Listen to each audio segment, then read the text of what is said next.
Hey there, curious history buffs. Have you heard the legend of the ancient race of giants of Nevada? Yes, I'm talking about actual giants that allegedly lived thousands of years ago. Now I know what you're thinking. Giants, really? Well, archaeological finds add fuel to this debate too. And here's where it gets interesting. Lovelock Cave was indeed used as a burial site, and some of the remains found there are much larger than average human bones. The cave is by the Humboldt Sink in western Nevada. It was once part of an enormous lake, which eventually dried up, leaving a number of smaller ones, including the Humboldt Sink. The cave became the home of the Site-Ka tribe. According to the legend, these red-haired giants were so big that they had to be buried in the cave itself. Indeed, later on, archaeologists discovered 8 to 10 foot tall skeletons. This legend started to unfold when a mining engineer named John T. Reed talked to the locals in 1886. Once Reed saw the cave, he knew he was onto something. The news spread soon, but the cave was attracting another type of attention too. The deposits of a fertilizer known as guano were discovered inside the cave. So a mining company began excavating the precious resource in 1911 and soon shipped more than 250 tons of the fertilizer to San Francisco. Unfortunately, some of the human remains and artifacts were neglected and lost in the mining process. This led to an official excavation in 1912 and 1924. After the top layer of guano had been mined, strange objects started to surface. Around the area, the earliest evidence of human habitation dates back about 4,000 years. The Lovelock culture lasted for some 3,000 years, and they left us with 10,000 stunning artifacts. The pits in the cave were like a series of time capsules hidden at different depths. Archaeologists determined the age of each pit by its depth. It turns out that many different groups used the cave for storage over a really long time, and the things they stored there give us a really cool glimpse into their cultures. It's like a giant ancient storage unit full of hidden treasures. What have the researchers found besides the giant bones, you might ask? Some other bodies were mummified using a method similar to the one applied by ancient Egyptians. These remains also had something in common with the bodies discovered as far south as Lake Titicaca. Both mummies had some red hair. Yet, there are scientists who believe this reddish hue is the result of the interaction with the environment in which the bodies stayed. So, while the story of the red-haired giants may be a wild and intriguing tale, not everyone is convinced. Some experts believe that the bones found in Lovelock Cave are simply the remains of prehistoric animals, like mammoths or sloths. But others insist that there's something more to the story. Other relics, such as finely crafted baskets and exquisite duck decoys made from tule fibers, were also found there. In any case, this cave is worth the attention it gets. By the way, you can still visit this cave today and see the pits of different depths with your own eyes. But let me tell you one thing. It's in a hot, dry, and isolated place. Archaeologists have made another discovery that seems to be straight out of a legend. They think they found the palace of the one and only Odysseus, who was the legendary Greek king of Ithaca and the hero of Homer's epic poem. Move over, Indiana Jones. We've got some real-life adventure happening here from around 1300 BCE. Apparently, this is the only palace mentioned in Homer's epic poems that hasn't been found. The excavations have been made on the Ionian Islands, and the view from the ruins found on the island of Ithaca are exactly as described in the Odyssey, says the professor who led the excavation team. Known to the ancient Romans as Ulysses, the Greek hero took 10 years to return home to Ithaca after the fall of Troy. For many years, Homer's other epic, called the Iliad, which tells the story of the protracted siege of Troy by the Greeks, was regarded as a myth too. But then, in the 1870s, Troy was rediscovered in modern-day Turkey's Çanakkale city. So, if they found Troy, who's to say they couldn't find Odysseus's home? The researchers were following Homer's words as a roadmap. The excavation site has a building complex with 2 levels. It has important finds, such as storerooms and workshops, a complicated drainage system, and fragments of pottery. It also has a well from the 8th century BCE, which is around the time when Odysseus is believed to have been the king. Yet, not everyone is convinced that the team has actually discovered the home of Odysseus. A British researcher named Robert Biddlestone insists that Homer's description of ancient Ithaca isn't very similar to the island that now has its name, and that Odysseus's kingdom was actually on the Isle of Cephalonia. However, Italian archaeologist Adriano La Regina might have a more realistic approach to this debate. He says that whether this find has a connection to Ulysses or not, what's more important is the discovery of this royal palace. Once upon a time, in a land far away, the Klamath Indians spread a legend about the creation of Crater Lake. Okay, maybe this land is not that far away, and it still exists. You can find it in south central Oregon, in the western United States. Anyway, the legend has it that this lake was formed in a vicious battle between 2 volcanoes, Mount Mazama and Mount Shasta. Then the spirits of Earth and the Sky, which are Lau, who ruled the below world, and Skell, the chief of the above world, joined the fight. It turned into a geological drama. During the battle, darkness veiled the land. The fight was over when Mount Mazama collapsed and sent Lau back into the underworld. Then the rain filled the pit and created a lake in the place where the mountain had once stood. Flash forward to our time. Scientists have discovered that Mount Mazama did erupt 7,700 years ago. Artifacts found in the area prove that the legend indeed contains some details about the explosion.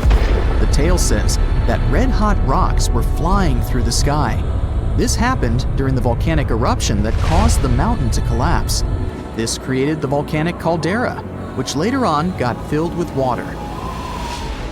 What makes this legend came true story unusual is how long it has existed. According to researchers, these types of verbal stories lose their credibility within 600 to 700 years. That's why the legend about the creation of Crater Lake is so unique. So many generations, for hundreds of years, have been accurately passing down the information. This volcanic crater lake is now in a national park. It's famous for its deep blue color. The water in it is extremely clear. If you visit it today, the water you'll see won't be the same as for someone who will visit the place 250 years later. Because there are no rivers flowing into or out of the lake, the existing water evaporates and the lake gets filled again by rain and snowfall. Basically, every 250 years, the water is replaced. Plus, this lake is almost 2,000 feet deep, which makes it the deepest lake in the United States. Swimming is okay in the lake, but there's only one legal and safe trail to get to the shore. There are other activities, such as fishing and boat tours. Shared human experiences, such as birth, marriage, and aging, may explain why certain tales are shared globally. Similar struggles and obstacles faced by humans around the world generate similar themes in traditional stories about love, parenting, and mortality. So, do you have legends or tales you've heard of from your grandparents? Who knows? Maybe your ancestors too witnessed a cool historical event. You're walking down the street. You see a strange-looking antique shop called Ageless Trinkets of Mr. Bright. You're curious, so you enter there. You take a look at all the weird stuff. Suddenly, an old folded parchment paper catches your attention. It's a world map, but something's off with it.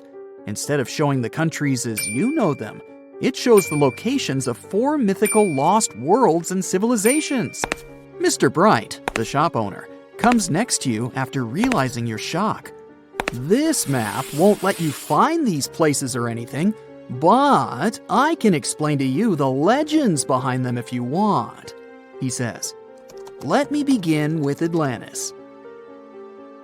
You might know it as Aquaman's underwater kingdom, But Atlantis, the fictional island, was actually first introduced in two of Plato's works. According to him, Atlantis was a highly advanced civilization that existed about 9,000 years before his own time, and its story had been passed down by poets, authors, and others. He wrote about Atlantis and its citizens to give a moral lesson and to teach about the dangers of arrogance, as well as the eventual downfall of those who are after too much power.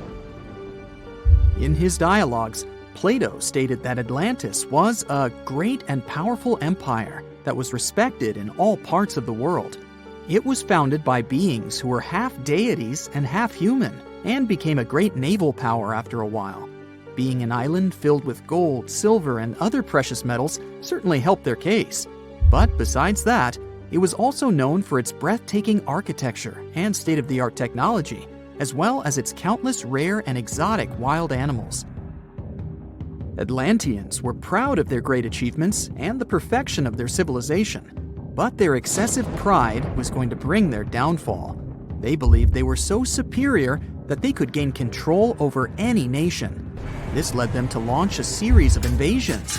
They conquered many of the Mediterranean lands, but when it was time to enter Athens, Athenians pushed back with an extraordinary force, so the Atlanteans were finally defeated.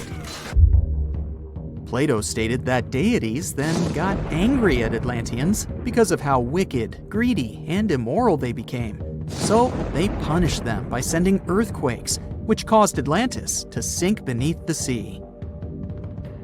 Although the earliest written records of Atlantis were Plato's works, some people still believed his story to be based on truth and tried to identify the island of Atlantis with actual countries.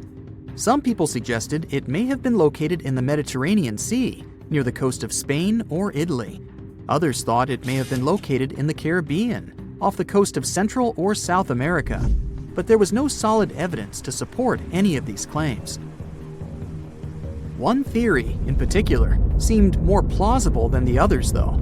Located in the Aegean Sea, the island of Santorini was the home of a highly advanced Minoan society. However, due to a huge volcanic eruption, it was destroyed about 3,600 years ago, causing the Minoan civilization to suddenly disappear. These similarities between the fictional Atlanteans and the historical Minoans made Santorini a good candidate for the speculations. Yet again, there were still major flaws with it, such as how the time when Plato said Atlantis was destroyed doesn't coincide with the time of Santorini's eruption. So Atlantis still continues to be regarded as nothing more than a popular legend in the scientific world. Now, let's move toward the northeast direction on the map, Mr. Bright says. According to Celtic Breton mythology, there once was a magnificent city called Ys, also known as Caris, that towered over Douarnenez Bay in France's Brittany region. It was the most wealthy city in the entire Atlantic. It was especially famous for its beautiful gardens and buildings, and its citizens were all living comfortably and happily there.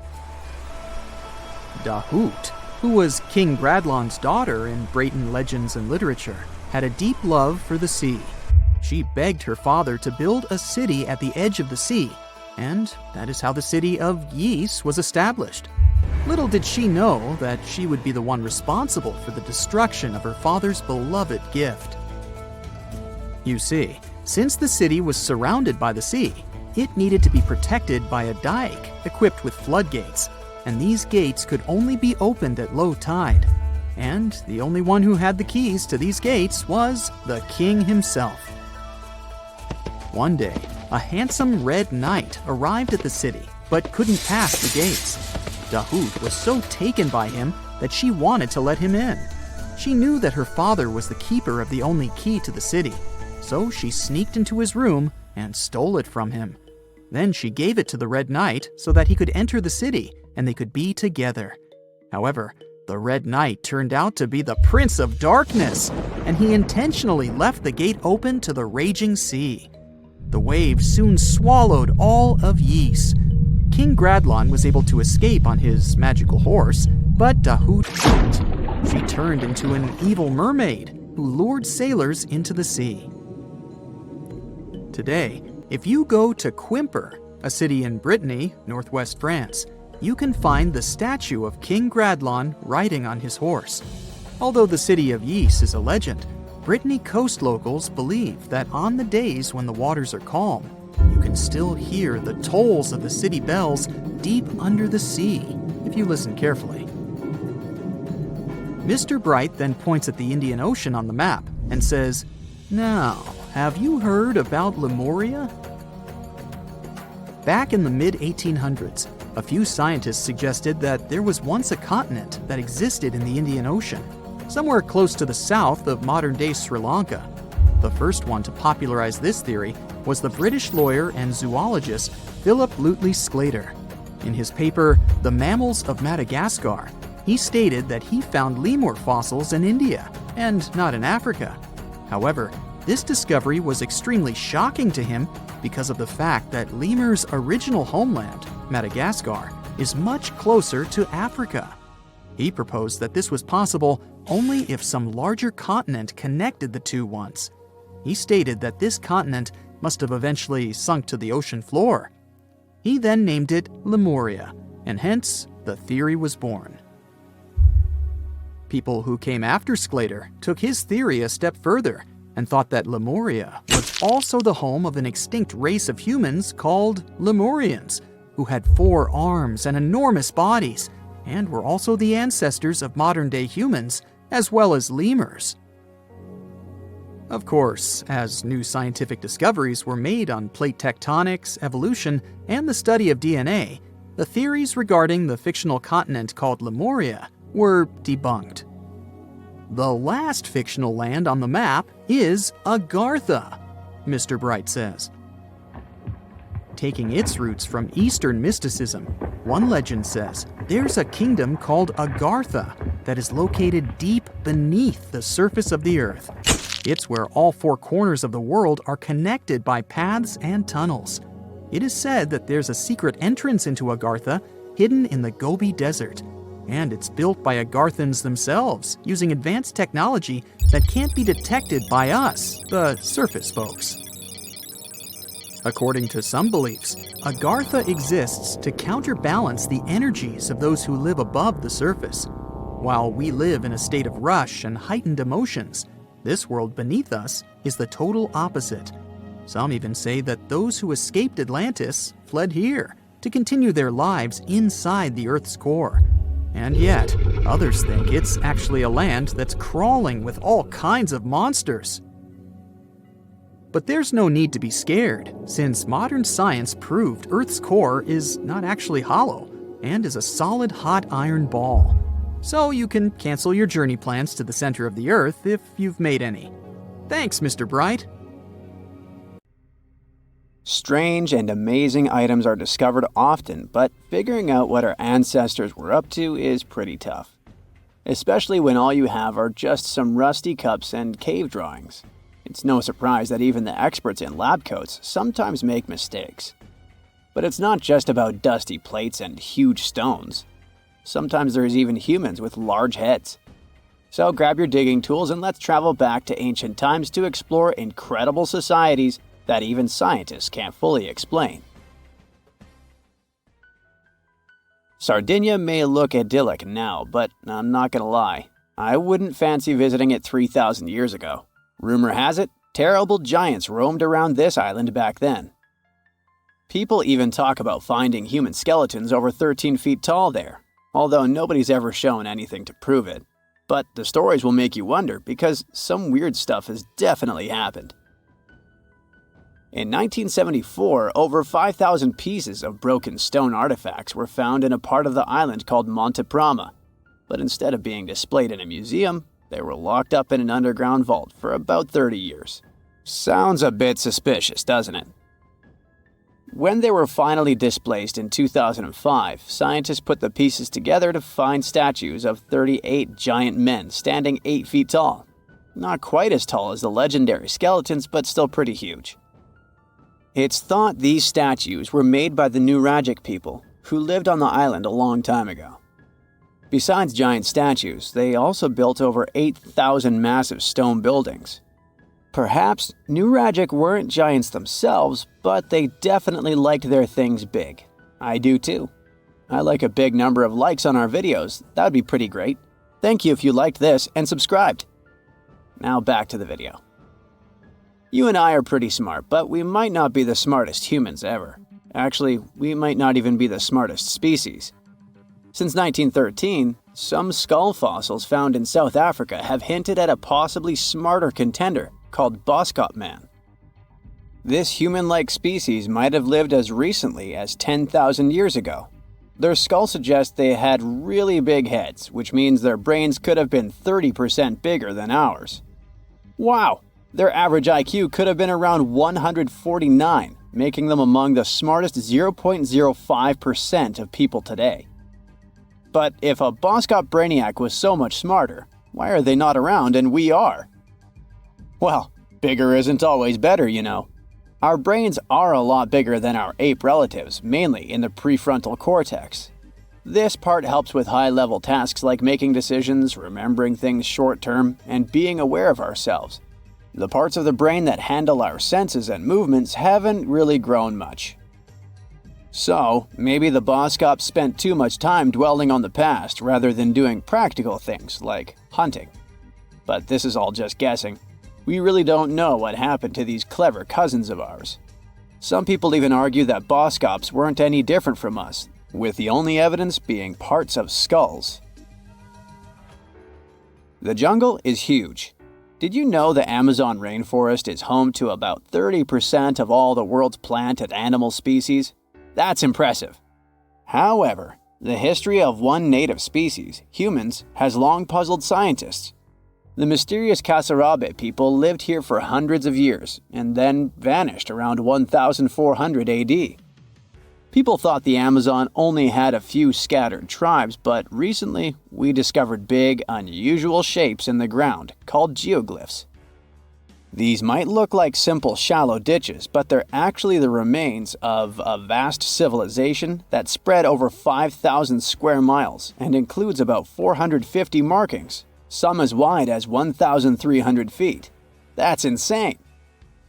They likely contained ceremonial buildings and could have hosted up to 1 million people as recently as 550 years ago.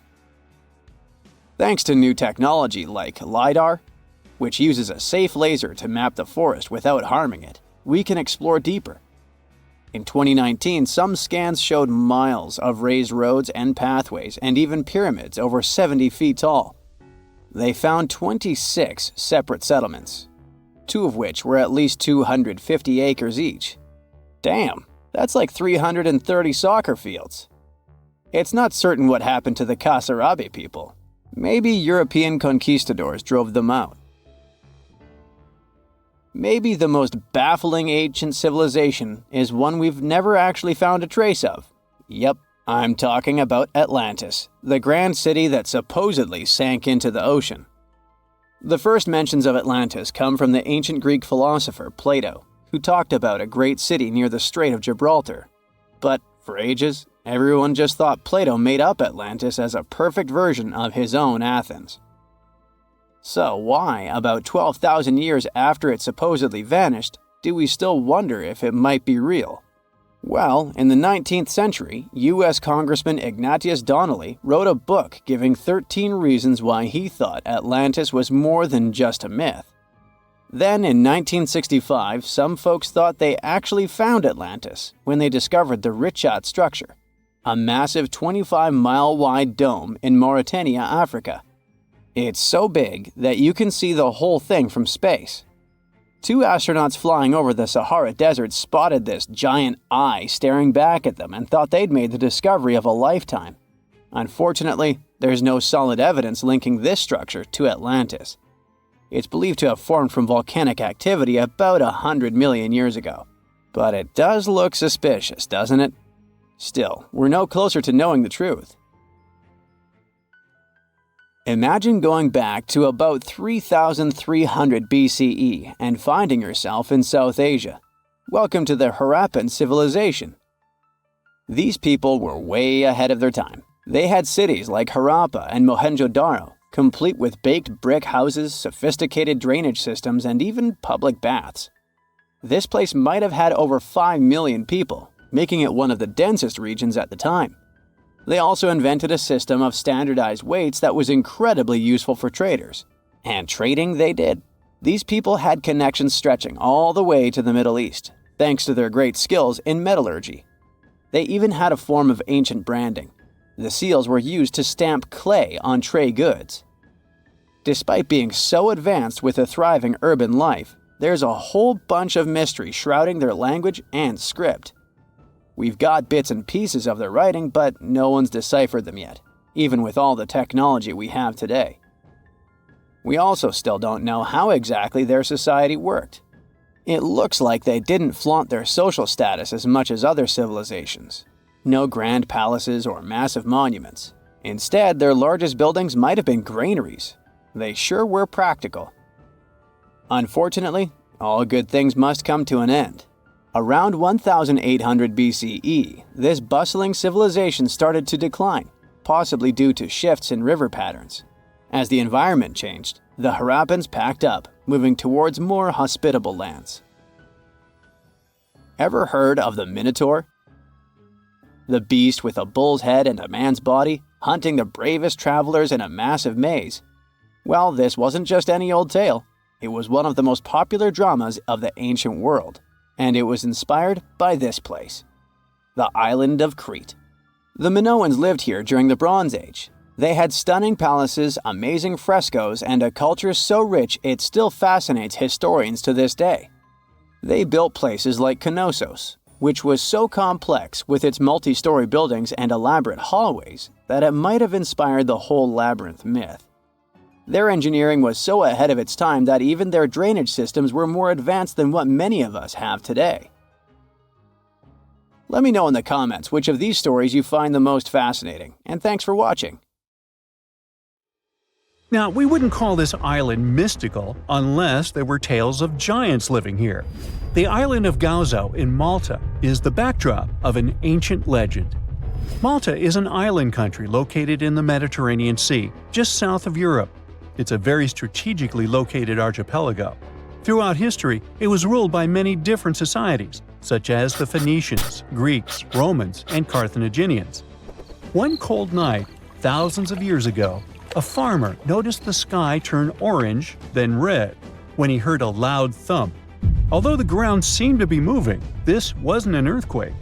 When he looked toward the woods, he saw a giant silhouette, taller than the trees.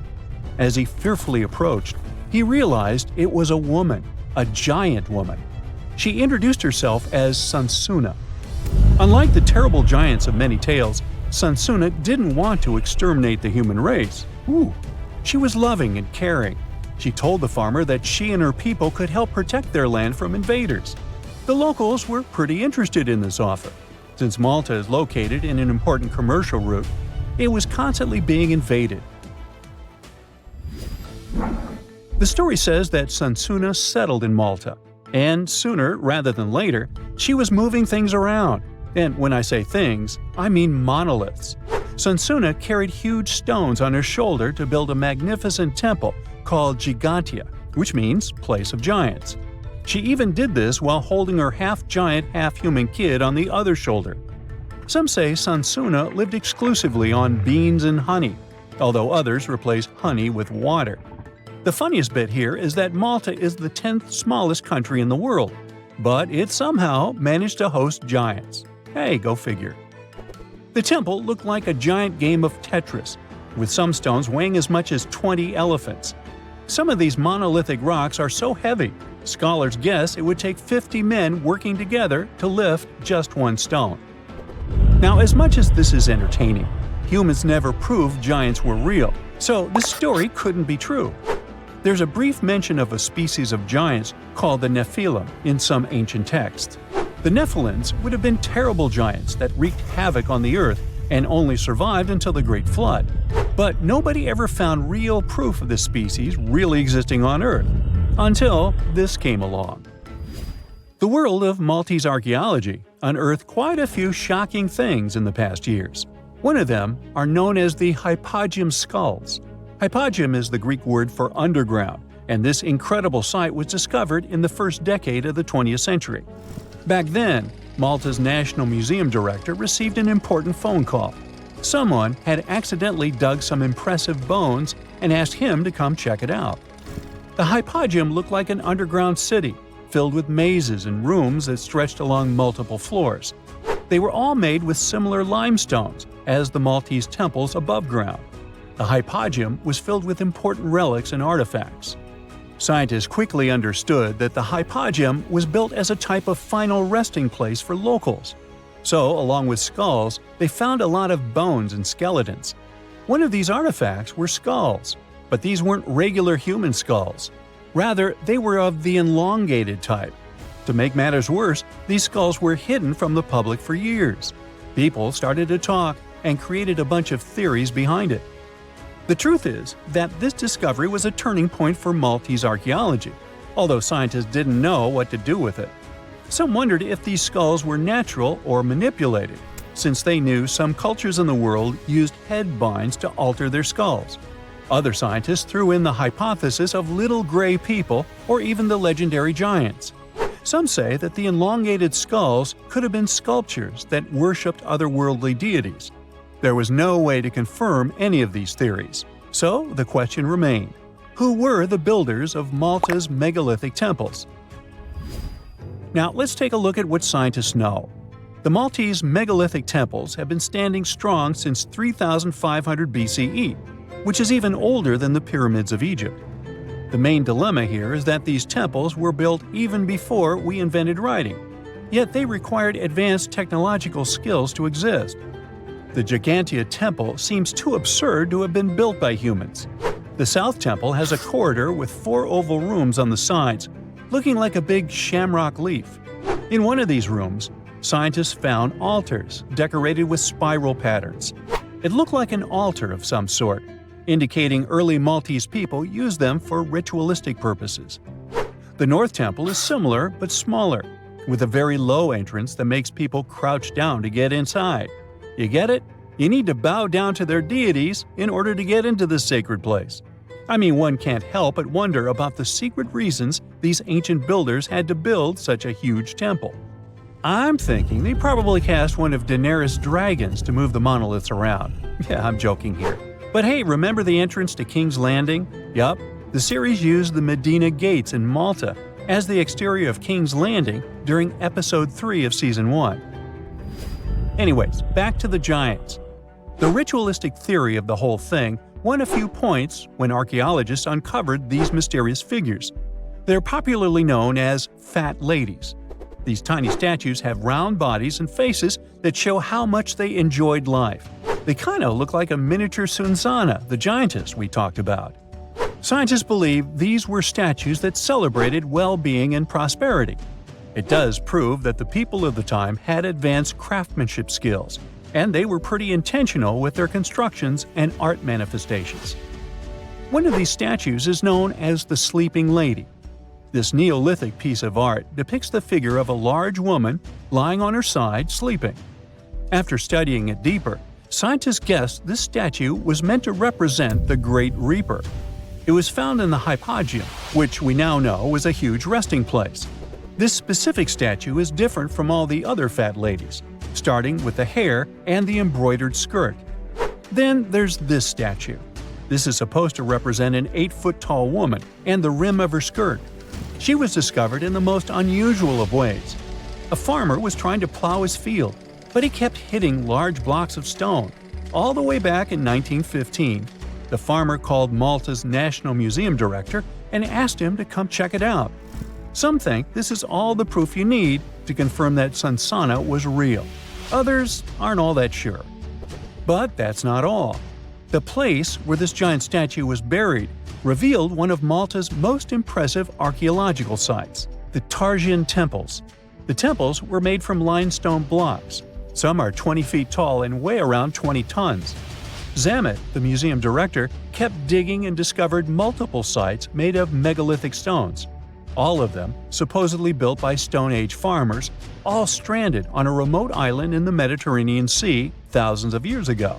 It just doesn't make sense. I mean, look at these temples in Manidra.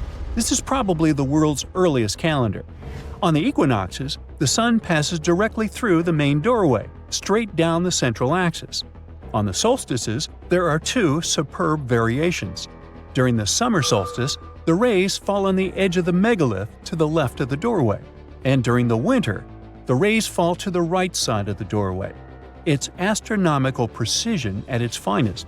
And what about the structures in the Hall Tarshan that we've already talked about? This complex is the oldest one in all of Malta. It was built with the purpose of doing animal offerings to deities. Scientists confirm this by unearthing numerous animal bones buried in the soil. They also found a great collection of spirals, indicating that the locals also used this temple for ritualistic purposes. Overall, there are 7 megalithic temples in Malta, each more impressive than the other. Scholars keep on digging to see if they can uncover the truth, much like researchers do with the pyramids of Egypt, the lost Mayan cities in the Americas, and other sites. Remember the Neanderthals? Our superstar humanoid cousins of the Pleistocene era in all their wide-nosed and slope-foreheaded glory? They roamed through Europe and Asia for over 350,000 years before they vanished. This was around the same time our ancestors, the Homo sapiens, decided to take a vacation from Africa and explore the world. We may never know what truly happened to the Neanderthals and why they didn't make it to the present times, but thanks to some hefty archaeological digging and impressive fossil finds, we now know a bit more about them. One theory for their disappearance is that the climate wasn't suitable for them anymore. Supporters of this idea think Mother Nature turned on the Neanderthals and sent them packing. Unfortunately, if we look at Neanderthal archaeological sites in Italy, for example, there are no signs of weather catastrophes that could have wiped out this entire species. Others believe there was a bit of resource competition between Neanderthals and humans. That's why specialists also dug around several other archaeological sites where Neanderthals and sapiens might have rubbed elbows for about 3,000 years. In this case, it does seem that the Neanderthals were a bit behind with their tools.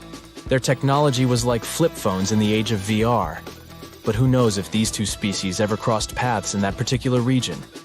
The evidence is still fuzzy. How they went extinct isn't the only information we're curious about when it comes to Neanderthals. Other scientists, for instance, are trying to decode some of the Neanderthal molecular barcodes to identify their specific traits, some of which you might share, believe it or not. Sure, Neanderthals as a whole species did, in fact, go extinct. But that's not to say remnants of their DNA can't be found in humans. Now, you know how things go when folks live near each other. Some genetic mixing was bound to happen.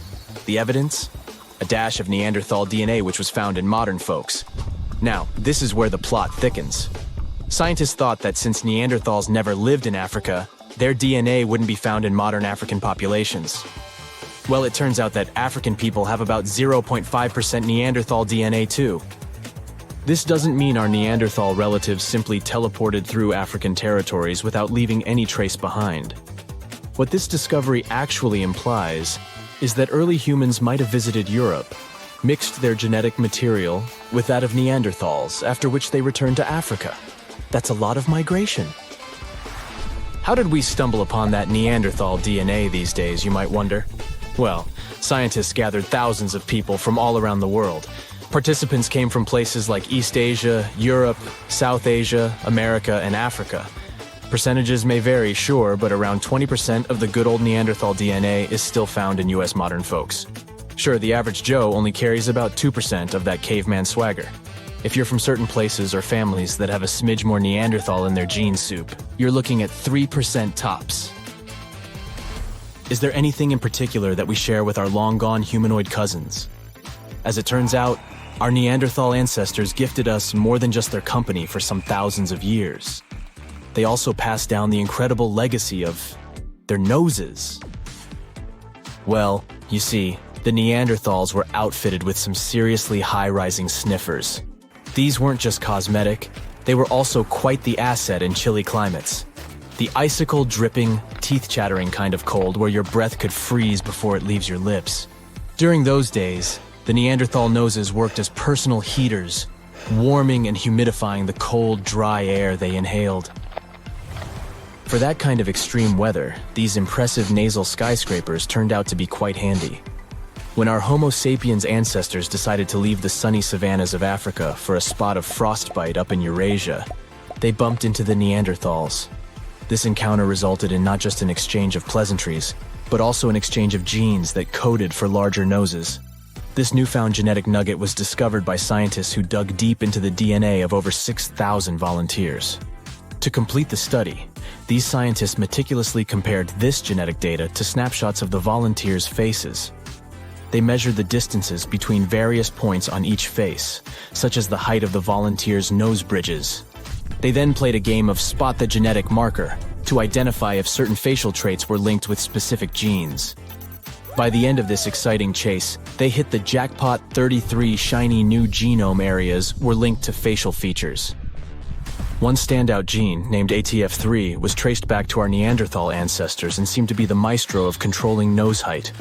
Participants with Native American ancestry had Neanderthal hand-me-downs in this gene, contributing to their taller noses. Think of the ATF3 gene as a Neanderthal housewarming gift to us humans as we stepped into colder climates from Africa. Interestingly, this isn't the first time our ancestors have played pass the gene. Back in 2021, the same research team uncovered a gene influencing lip shape called TBX15. This gene was a little love note from the Denisovans, another set of our ancient relatives, who lived in Asia and went extinct around 30,000 years ago. Another part of the scientific community believes our Neanderthal buddies had this weird genetic feature when it came to their brains. Is that why they didn't make it? Through this theory, it was suggested that US humans might owe our brainy edge to a quirky gene mutation. This mutation gave our neocortex, that's the smarty pants part of the brain, a little population boom in the neuron department. This amazing gene of ours isn't all that different from the Neanderthal version. It's just one amino acid off, just like ordering a coffee with one sugar instead of none. This tiny tweak is found in virtually all modern humans. Meanwhile, our extinct relatives, the Neanderthals, Denisovans, and other primate pals, all missed the mutation memo, at least according to the study. Now, let's not get ahead of ourselves. Just because we have more neurons doesn't necessarily mean we're geniuses by comparison. But these results do suggest that we might have rewired the brain in a way that gave us a cognitive leg up. Also, it's not all about this lone amino acid difference. It's just a piece of the puzzle. Scientists have previously found a whopping 96 differences between our DNA and that of Neanderthals that could have potentially affected our different outcomes as species. Studying Neanderthal DNA also gave us some insight into their relationships. In fact, we now have some solid evidence of what a Neanderthal family looked like. And surprisingly, it's not really that different from ours. For this study, researchers gathered information from a Neanderthal archaeological site located in Asia. They discovered that one particular family included a doting Neanderthal dad, his teen daughter, and a sprightly young lad who was possibly their nephew or cousin. Part of the group was also an older female relative, maybe an aunt or granny. Now, our young damsel would eventually pack her bags, wave a teary goodbye, and leave her papa's home when she found Mr. Right. Had she been a boy like her young cousin, she would have been a happy homebody. But worry not, she wasn't stepping into a world of strangers. Her new community likely had some familiar, friendly faces. But how were scientists able to predict the ending of this story? By browsing through their gene pool, researchers were able to figure out that the Neanderthal social structure was patrilical. What this means is that most female Neanderthals left their homes when choosing a partner and started a new life with another family. The same research shows that our cave-dwelling clans likely weren't living in isolation either. Families living close by were probably visiting the same rock sampling areas to make their stone tools, the equivalent of a neighborhood hardware store. And when they weren't tooling around, they were busy hunting delicious meals like ibex, horses, bison, and other wandering critters. Scientists, however, were careful to add that this ancient family portrait might not represent the full spectrum of Neanderthal social life. They've kindly asked future archaeologists to get more Neanderthal DNAs on the Ancestry websites. Tunnels, metro, underground systems, and even secret passageways to the houses of the rich and famous. Why else do we need tunnels, you may wonder? To hide. Many cities have underground tunnels and even underground doppelgangers. Now let's make it clear.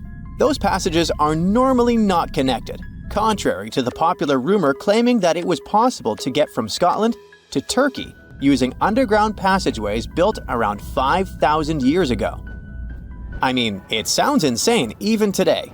Imagine building it back in the day. These tunnels have an official name, the Erdstall Tunnels, and they were most likely built in the Middle Ages. However, we still don't have the exact information about the date. The highest concentration of those tunnels are in Bavaria, Germany, but there are many of them in Great Britain and France too. Erdstall tunnels, a unique type of earthen passage found globally, are characterized by their narrow, oval-shaped corridors and tight choke points, known as schlups, or slip-outs. Despite speculation, their purpose remains a mystery. However, some of those tunnels have fireplaces and even vents, which might mean those were used primarily for shelter. Dating back to the Middle Ages, possibly as early as the 12th century, Erdstall tunnels lack archaeological signs and historical records, so it's not a surprise that there are many rumors about their use. Some scientists are sure those were storage spaces, though their narrowness makes this impractical. Another idea is that they provided hiding spots for farmers during tribal raids. However, their single entry point raises doubts about their effectiveness in evading threats. Now, if you're feeling like Indiana Jones and want to venture into those tunnels, you're in luck. A few structures, like the Erdstall Radkobluken in Austria, welcome visitors to explore these enigmatic structures. Most of them are closed to the public eye, though. The origins of Erdstall tunnels remain largely unknown, just like their real functions. And if you think, hey, it's the 21st century here, we can study pretty much everything, well, you're wrong. What makes these tunnels hard to study are the tight confines. Traditional surveying methods often prove inadequate in such spaces. To solve this problem, scientists use a handheld device that integrates an RGB camera, a gyroscope, and high-resolution depth sensors, allowing them to capture intricate details of the tunnels. They also use modern techniques like 3D surveying in hopes of uncovering the true origins and purposes of those tunnels. One hypothesis even suggests they may have been poorly conceived dwellings, abandoned when their inadequacies became apparent. Still, not everyone quite agrees with this idea. Other theories suggest they served spiritual purposes, while the most intriguing idea speculates that those tunnels may be remnants of extraterrestrial civilizations. Experts believe they may have been used for practical matters, such as granaries or hiding spots from looters. As we don't have exact info on who built it and when, it may be pretty much anyone, even a sloth. Nope, I'm not a lunatic. Sloths can build giant tunnels. Check this out. In 2009, a farmer in southern Brazil was driving his tractor through a cornfield when it suddenly sank into the ground. He quickly discovered he had broken through the top of an underground tunnel. When researchers came to investigate, they found a tunnel around 6.5 feet high and the same 6.5 feet wide, extending about 50 feet long, right beneath the farmer's house. When they looked closer, they instantly saw deep claw marks on the walls. That was the proof the tunnel wasn't human-made. So that thing the farmer uncovered was a megafauna paleoburrow, a prehistoric tunnel dug by ancient creatures like giant ground sloths or giant armadillos from over 10,000 years ago. I know, it's hard to imagine those beasts, but let me help you. Take a hamster. Now, increase it to the size of an elephant. Don't forget, this 13-foot-tall hamster could also walk on two legs. During their time, around 15 million to 10,000 years ago, many species of sloths and giant armadillos roamed the Americas, some even digging similar tunnels. Today, many of these tunnels are filled with sediment, though some remain clear, similar to the one the farmer discovered. This 2009 find sparked significant interest, leading to the discovery of over 1,500 paleoburrows across southern Brazil. making it the era with the highest concentration of such sites worldwide. But no one knows exactly why there are so many of them in southern Brazil. While some paleo burrows exist throughout South America, none have been found in North America, which is weird since those huge sloths roamed the entire continent. The exact purpose of these large tunnels remains a mystery, but scientists believe they may have served as nursing spaces, temperature regulation, or hibernation areas. Tunnels likely developed over centuries as successive generations of sloths and armadillos expanded them. Now, let's take a look at fugus. No, not the Japanese fatal delicacy, and no, not a town in New Guinea. To see them, we gotta travel to the UK. So fugus are underground structures too, but they don't look exactly like tunnels. They are dry stone structures.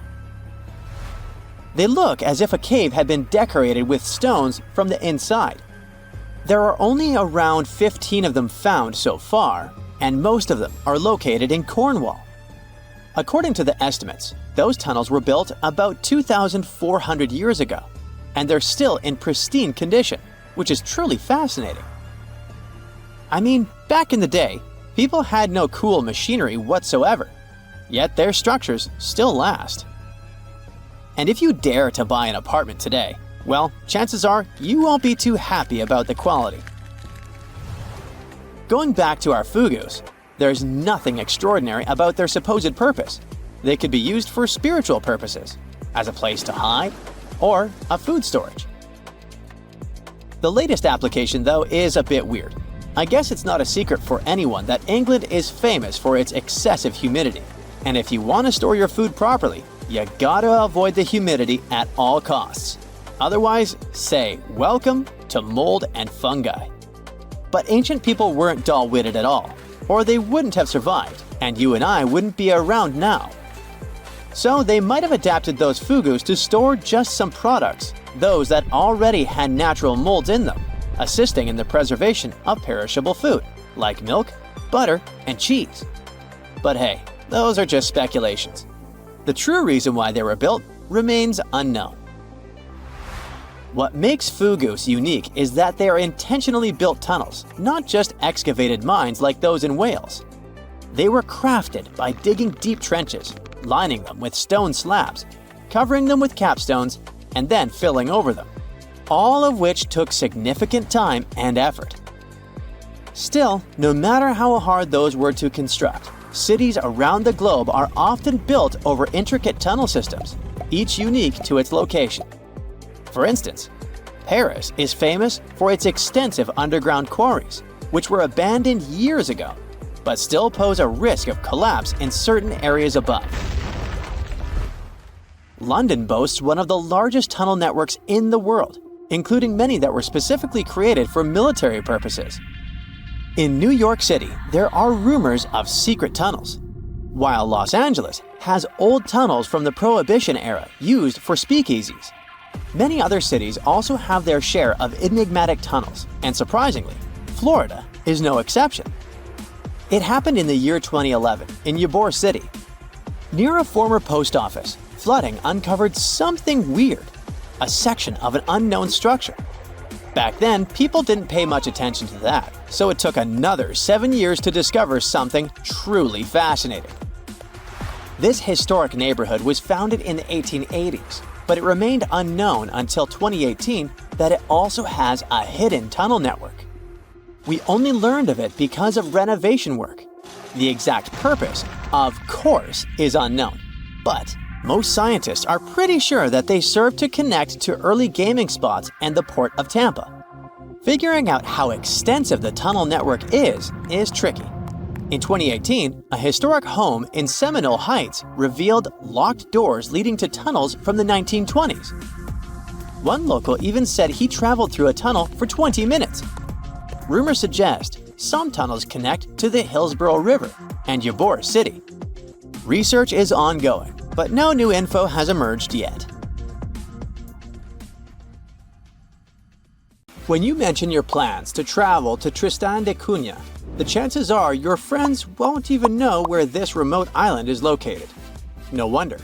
Tristan da Cunha is considered the most remote inhabited archipelago in the world, with the nearest populated land, St. Helena, around 1,500 miles away. There are only 229 people living on Tristan da Cunha now. In such a close-knit community, everyone is someone's cousin, uncle, or maybe just a friend, but everyone knows each other for sure. There are as few as 10 last names on the island, representing just 10 families. Getting there is quite an adventure. There are no airports on the island, which means your journey will be primarily by sea. Typically, it requires a days-long voyage from South Africa. Only 3 ships regularly service the island, with fewer than a dozen trips each year. Some cruise lines may include it in their itineraries, but travel arrangements must be made well in advance, due to limited berths available on the ship from Cape Town. And you'll also need landing permission. While Tristan doesn't have traditional hotels, there are several guest houses, and you might also have the chance to stay with a local family. They will provide you with a place to sleep, 3 meals a day, and laundry services. 88% of what you pay goes directly to the island family, and only 12% is tax. By the way, the accommodation is surprisingly affordable. It was around £65 for a full board in 2024. Yep, they do use sterling, being a part of overseas British territory. But there's also this local currency called St. Helena Pound, used at parity with sterlings. By the way, it's only been around 80 years since the island started using actual money. In 1942, the naval station began paying cash wages, and it helped Tristan Islanders to move from a barter economy to a cash-based system, and allowed them the novelty of making their first cash purchases. Just a heads up, pack everything you might need before you go, as you definitely won't come across Walmart there. I mean, don't get me wrong, there's a supermarket and all, but it's just not the way you're used to, with endless shelves displaying endless oversized mayo jars. Tristan's Island store, often referred to as the supermarket, lacks plate glass windows and flashy advertisements, and let's be honest, it looks like an abandoned barn from the outside. Still, it plays a crucial role in providing essential goods to complement locally produced foods and woolens. If a resident wants to buy something, they must place orders months in advance for items that arrive with incoming ships. The store operates Monday through Friday. Today, the islanders continue to cultivate their own crops and raise livestock. The supermarket has become a vital source for other essentials like flour, sugar, and a variety of groceries including frozen bread and products typical of the UK or South African supermarkets. And even though the island's economy relies heavily on fishing, especially rock lobsters, islanders are largely self-sufficient. Let's move to another destination that's super hard to reach, but this time it's a level up in difficulty. I'm talking about the notorious Hypoxia City, the place with the smallest amount of oxygen on the planet. Sure thing, it's a nickname. The real name is La Rinconada. This place is located in Peru. Getting there means climbing over 16,000 feet up into the mountains. And what did you expect from the highest city on Earth?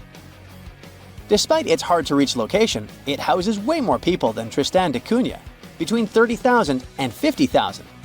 And while the island in the middle of nowhere looks idyllic, the Peruvian city of La Rinconada has very different looks. The urban layout features predominantly low-rise residences, where essential services are limited. La Rinconada is without a reliable supply of running water and lacks a sewage system. The community does not have a waste collection service, which forces residents to either burn or bury their garbage. Moreover, up until the early 2000s, La Rinconada did not have access to electricity. Most things, including the most essential foods, must be brought here from outside. Despite originally being a minor city, right now it has a wider range of activities to make your living. Some people are busy with trading, food, clothes, you name it. Others provide services, and some people even open public restrooms. Architectural-wise, La Rinconada has very little to offer. The pattern is quite predictable. Huts made from corrugated metal that are unstable and rusting. The choice of materials is dictated by practicality. These metal sheets are the lightest and easiest for miners to transport to the glacier.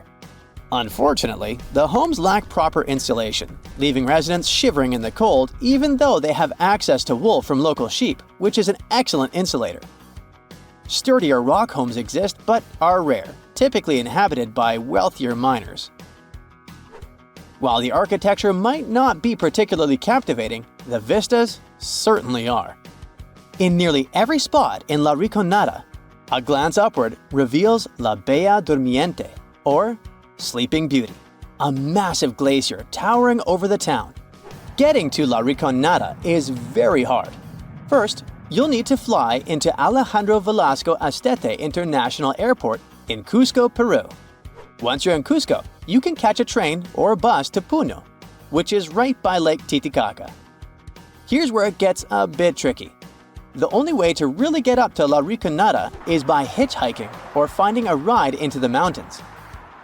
There might be some buses, but they don't run on a set schedule.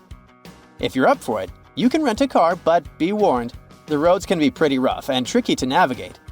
So a little extra caution goes a long way on this adventure. Unlike Tristan da Cunha, where they adopted cashback in the 1940s, La Rinconada doesn't rely much on it. The economy of this place is based mainly on gold mines. The mines are unguarded, unregulated, and often dangerous. Miners work for 30 days under a cachorreo system, where on the 31st day, they're allowed to take as much ore from the mine as they can carry as a form of payment. La Rinconada has no bank, but it has many storefront fund transfer agencies, which miners use to wire money to their families. Still, they never know how much they're gonna send. Our next destination is Svalbard, a place that might seem unwelcoming due to its climate. But locals embrace everyone with open arms. No visa is required if you want to visit or even work there. Located near the top of the world, Svalbard offers a unique and remote charm. The capital, Longyearbyen, is home to a fascinatingly diverse community, with over 50 nationalities represented among its 2,400 residents. You might even spot a polar bear wandering into town on occasion. The living space is compact. There's just one grocery store, and the streets are numbered instead of named, adding to the town's distinctive feel. Longyearbyen also boasts a university center with around 300 students. Interestingly, every student must learn to use firearms for safety in the surrounding wilderness. Originally, it was founded as a mining town, just like La Rinconada, but the focus has shifted mainly to tourism. However, a quirky tradition remains from its mining days. Visitors and residents alike take off their shoes when entering hotels and restaurants, a practice born out of the need to keep coal dust at bay. The last destination for today is Palmerston Island, a remote coral atoll in the Cook Islands, located about 290 miles northwest of Rarotonga. Famous traveler James Cook visited it on June 16, 1774, and the place was uninhabited at the time, despite ancient graves found there. Today, the island supports a small population of just 25 residents, primarily descendants of 19th century English sailor William Marsters. Marsters arrived in 1863 with 2 Polynesian wives and later added a third. He fathered 23 children. Fishing is the mainstay of the local economy, resembling subsistence living due to the island's isolation. Modern amenities and communication services are available. Although there's no airport, cargo ships visit periodically. There's a stretch of water that even the most experienced explorers fear.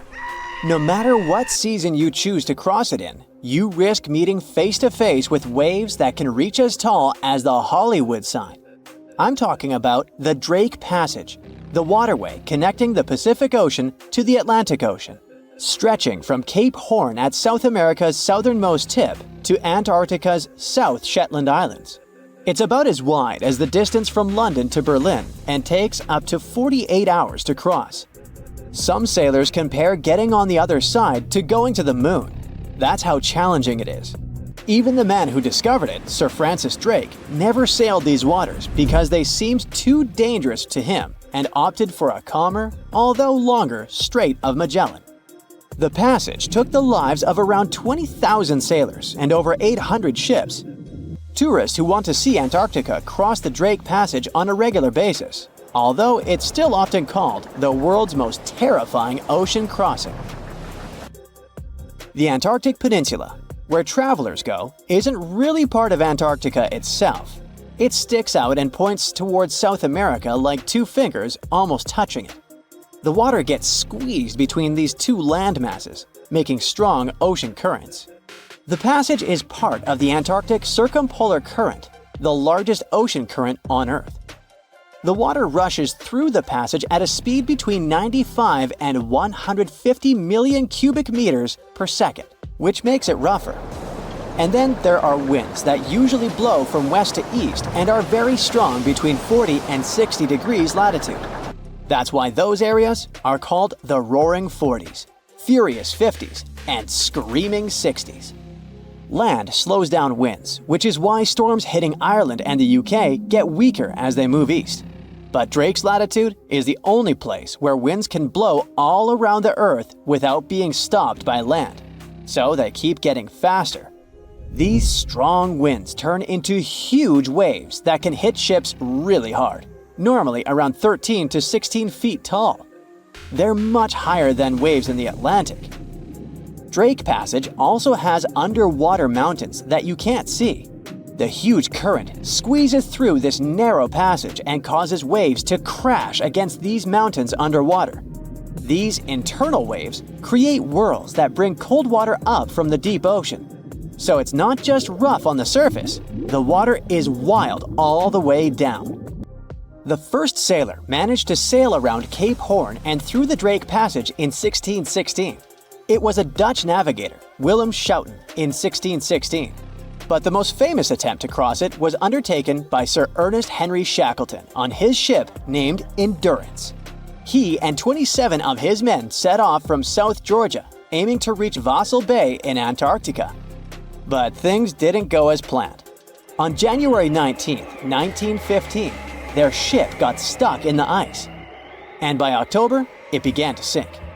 They camped on floating ice for 2 months before sailing lifeboats to a remote, icy place called Elephant Island. Shackleton and 5 men made a risky journey to South Georgia to get help. It took them 15 days to cross Drake Passage with hurricane winds. Finally, they arrived safely and organized a rescue for the rest of their crew. Scientists found the shipwreck of Endurance only in 2022, 10,000 feet below the water. In December of 2019, 6 fearless athletes decided to cross the Drake Passage by rowing a boat for the first time in history. It took them 12 days of non-stop rowing with a 90-minute rotation of rowers. They managed to do it, and it was probably the hardest possible way to cross the passage. The athletes mentioned it was cold, wet, and dirty, and the waves hit them like walls. The weather in the Drake Passage changes a lot, but ship captains can always see it coming and change their path. They will move the departure time to have a safety margin and not to get stuck in the middle of the passage in the worst possible conditions. Sometimes, the journey will be smooth and calm, and they call it Drake Lake. Other times, people on the ship will feel rough waves, which is called Drake Shake. Some experienced captains who often cross the passage say that the Drake Lake effect happens once in every 10 crossings, and they see the Drake Shake once or twice in every 10 journeys. A schooner or a kayak will probably not survive the journey among giant waves, but modest vessels and cruise ships have sturdy hulls and advanced stabilizing mechanisms. So, the journey isn't that dangerous anymore, but still, it's quite an adventure, especially if you're seasick. If you don't feel like risking it but want to travel from the Pacific Ocean to the Atlantic Ocean by water the fast way, the Panama Canal is waiting for you. People first started thinking about making a water path across Panama in the 16th century. Back then, a Spanish explorer found out that only a thin piece of land separated the two oceans. But it seemed impossible to build it because of the mountains and thick jungle, so the idea had to wait a couple of centuries. Finally, in 1880, France, led by the man who built the Suez Canal in Egypt, tried to make the canal. But the people who started the construction soon found out it was much harder than it looked on a map. The land in Panama was one of the toughest and most dangerous places to dig a big waterway. Workers had to literally move huge mountains in a jungle full of snakes, where it was really hot and rainy. During the wet season, heavy rain turned rivers into wild rapids and soaked the workers. Sometimes, they didn't see the sun for 2 weeks, and their clothes stayed wet all the time. Big rocks were falling, and tiny mosquitoes that carried malaria made people very sick. And then, an earthquake happened on top of everything. They were losing thousands of people. That's why France decided to abandon the project after 7 years. Then, the United States bought the French assets in the canal zone and finished it by 1914. It cost the US around $375 million. The 50-mile-long passage of water saves ships traveling between New York and San Francisco 7,872 miles. Around 14,000 ships use it every year and pay around $1.8 million in tolls. So it looks like it all paid off. Another challenging waterway in this part of the world is the Amazon River. It's around 4,300 miles long and flows through 3 countries with over 30 million people living in its basin. But there isn't a single bridge across it. The river has many marshes and soft soils, so engineers would need to build very long bridges and very deep foundations, which costs a lot of money. Building bridges over deep water is tough, but in other places in the world, engineers can use things like floating platforms to help. The river's path and water levels change a lot during the year. During the dry season from June to November, the river is usually 2 to 6 miles wide. But in the wet season from December to April, the river can become as wide as 30 miles. And the water level can rise by 50 feet. That's why they can't build floating bridges or pontoons. The riverbanks are made of soft dirt that moves and erodes with the seasons, and it makes things even harder. It would have to be an absolutely unique project to overcome all these challenges. Luckily, there's no pressing need for a bridge across the Amazon right now. The river mostly goes through areas that are sparsely populated, so there aren't so many major roads to be connected by bridges. What makes a giant, well, a giant? You know, big, enormous, you get it. Tough questions. It depends on who you ask. The ancient Greeks had cyclops, while ogres were spread out through all sorts of European folklore tales. The tallest person ever recorded was named Robert Pershing Wadlow, and he lived in the first half of the 20th century. He stood at an incredible 8 feet 11 inches tall, but had many medical issues throughout his life. Sadly, he only lived to celebrate his 22nd birthday. That's because Robert wasn't just tall. He had a condition affecting his human growth hormone, which didn't particularly make his life comfortable. Robert even had to wear leg braces in his adult years.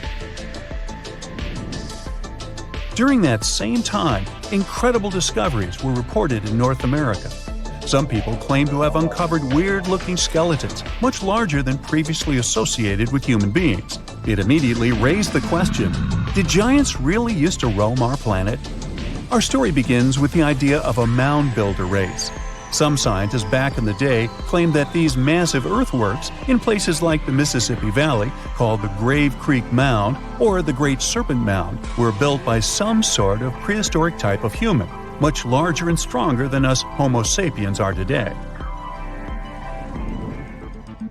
From around 1812 to the 1860s, almost everyone in America writing about history was covering this mound-building race. However, not everyone agreed with the theory. There was this naturalist named Benjamin Smith Barton, for example, who warned about jumping to conclusions about giants. He believed that just because people discovered some big bones, they shouldn't immediately think of giants. But people didn't listen. Really? They simply wanted to believe about huge human-like creatures, despite not having any real scientific evidence. Newspapers were filled with these giant stories. They described finding giant skeletons, even featuring weird body parts. Con artists took advantage of the whole frenzy, with some putting together skeletons out of wood and rawhide and touring them as proof of the long-lost race of giants. Eventually, in the 1930s, an anthropologist from the Smithsonian took it upon himself to debunk the whole mystery. And his conclusions were straightforward. All those giant skeletons that were supposedly uncovered were either hoaxes or simply animal bones that were wrongly identified as belonging to humans. He also said that those who claimed to have discovered ancient giant remains were just not that good with human anatomy. You would think that's how the story ended. Well, it didn't. You see, people became so convinced that giants existed that they simply could not let go. Sound familiar? Because the Smithsonian was investigating these claims, some people started thinking they were up to something shady. They cooked up this theory that the Smithsonian scientists were secretly getting rid of giant bones to hide the truth about giants. This whole story survived through the years and made it all the way to 2014. Is when this internet article said that the Smithsonian used to have tons of giant skeletons but destroyed them back in the early 1900s. And the drama continued. A famed publication even looked into the past of some of those Smithsonian scholars to try and pick apart their credibility. So the institute had to do some damage control. They've since added new people on the team whose job is to figure out if those bones were correctly collected and studied. Now, it wasn't just North Americans that claimed to have stumbled upon giants. The French had their own discoveries too. Their story takes us back to 1890, when an anthropologist was digging around a Bronze Age site in Castelnau, France. What he found were 3 bone pieces that looked like they came from a giant human. The findings included a massive thigh bone, a shin bone, and a regular upper arm bone known as a humerus. Now, if we put all these bones together and calculate the proportions, they lead us to this towering figure, somewhere between 10 and 11 feet tall. However, in 2022, contemporary scientists took another look at those bones. They concluded they most likely belonged to a cave bear, not a human. It wasn't that unusual for people back in the day to confuse giant animal bones with those of humans. Now, the truth is, our ancestors were in fact taller than we are today, despite them not being technically giants. The average human body has changed a lot over thousands of years. We're not as big and strong as our ancestors were. In fact, we've been on a bit of a downsizing trend, especially in the last 10,000 years, and it's because of a mix of factors. Our genes, the world around us, and how we live our lives all play a role. Way back around 40,000 years ago, European men were towering at around 6 feet. They had a seriously tough life, though, hunting and gathering all day. That lifestyle required a good muscle structure, and their African roots might have given them that extra height, which came in handy in warm climates. Moving on to 10,000 years ago, we can already see a big change in European males. They went down to 5 feet 4 inches on average. What happened was the climate was shifting, and people were increasingly relying on agriculture to provide for their families. It wasn't all sunshine and comfort, though. Sometimes failed crops and a not-so-diverse food meant a pretty unhealthy diet. Plus, being around farm animals more and more introduced some new medical issues to the mix. We're now around 600 years ago when the shortness continued. And yes, we can still blame it on poor diet and health. However, there seems to be a change in recent years. Today, European males are reaching an average of 5 feet 9 inches. And sure, the fact that we're eating more veggies and getting regular checkups at the doctor did help a lot. But it's also because of industrialization and living in cities. This has brought people from different backgrounds together, which is a good thing. It decreases the chances of human passing on genes that could cause problems. So, it's a combination of better living and genetics that's making us taller. We shouldn't give up on ancient giants quite yet, though. You see, experts believe they recently discovered the remains of such a person who supposedly lived in ancient Egypt. Sometimes people can actually grow to large sizes due to a condition called gigantism, the same that made Robert Pershing Wadlow grow to such an impressive height. When some archaeologists were studying ancient Egyptian mummies, they came upon an interesting skeleton. What made it special was that they believed it might have belonged to a pharaoh, who would have been really tall, like 6 feet 6 inches tall. To put that in perspective, That's way taller than Ramses II, who was the tallest recorded Egyptian pharaoh and stood at about 5 feet 9 inches. These experts took a closer look at the newly found bones, especially the long ones, and found evidence of something called exuberant growth, which basically means this person's growth was off the charts. It's a clear sign of gigantism, they say. Now, this discovery is important because it makes this mummy the oldest case of gigantism in the world. No other Egyptian pharaohs were known to be giants. It's also fascinating because it tells us something about the health and nutrition of ancient Egyptian rulers. See, those pharaohs were probably better fed and healthier than regular people, which might explain why they could grow taller than the average person. Now, you might be wondering if being a giant had any drawbacks back then. Well, it's hard to say. I wasn't around then. Still, during those early dynasties in Egypt, they seemed to prefer shorter people, especially in royal service. There are a lot of ancient Egyptian stories featuring short-statured leaders and even higher spirits that locals looked up to. The reason why is still a mystery that we might never fully solve. But since this mummy was found in an elite tomb, it's possible that being a giant didn't have a social stigma attached to it at the time.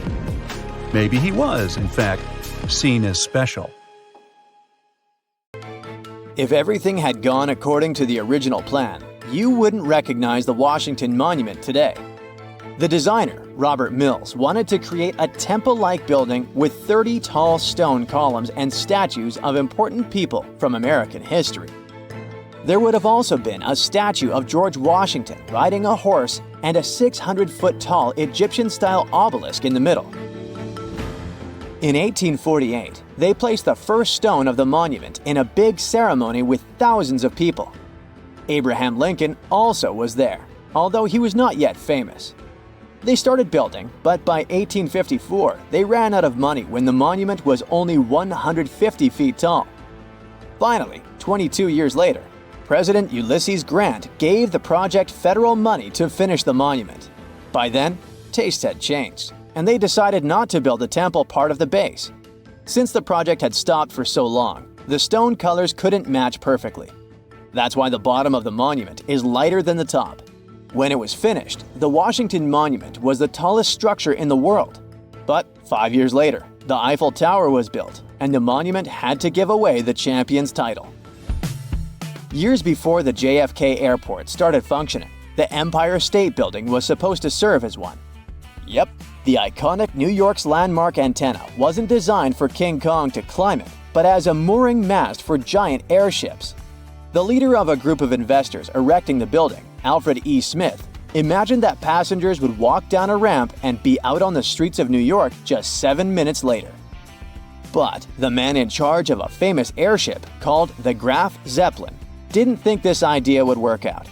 He said that landing a dirigible was very difficult and needed lots of workers on the ground to help, plus long ropes to tie the airship down. A dirigible tried to dock at the Empire State Building only once in history, in September 1931. The pilot had to carefully steer the airship around the top of the building for 3 minutes. The winds were really strong, blowing at 40 miles per hour, which made it really tricky. Traffic in the streets below stopped for over half an hour as people watched the airship trying to land.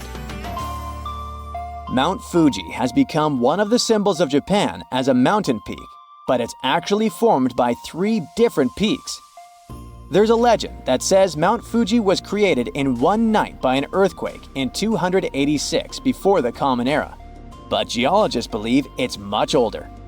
The first of the peaks began developing about 700,000 years ago. 2 old mountains are part of Fuji's foundation. About 100,000 years ago, a new part grew on top of these. The volcano we see today started forming 11 to 8,000 years ago. Compared to other volcanoes, it is still considered pretty young and active, although the last time it erupted was over 300 years ago. Whenever there's a serious earthquake in the area, there's a risk it will erupt again.